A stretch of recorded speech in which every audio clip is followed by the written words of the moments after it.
ते झूम करून दाखवते चाफ्याचं झाड आहे, कुठंच बघायला मिळत नाही. हे नारळाचं झाडं, हे पक्ष्यांचा आवाज, हे फक्त शेतकऱ्यालाच अनुभव आहे या गोष्टीचा.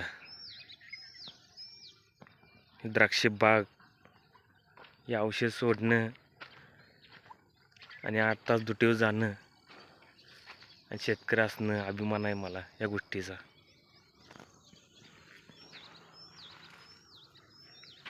लाईट येईना, लाईटीची वाट बघत थांबलोय. दुटीवर जायचं आहे, काय करायचं.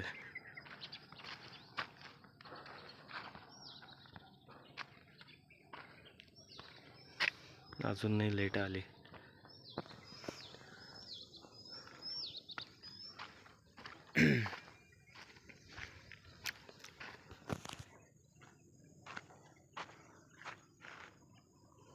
खालच्या प्लॉटला औषध सोडायचं आहे. हे औषध सोडून दुटीवर जायचं आहे. तिथं हे झाडं नाही, त्याच्या खालचं झाड जे आहे त्या झाडापाशी तिथे एक हिर आहे आणि हे झाड दिसतं हे हे हे पत्र्याच्या पलीकडे हिर आहे. आणि आता तुम्हाला लागण केलेलं 8632 ते दाखवतो पुढच्या व्हिडिओमध्ये. फक्त आपल्याला आता औषध सोडायचं आहे.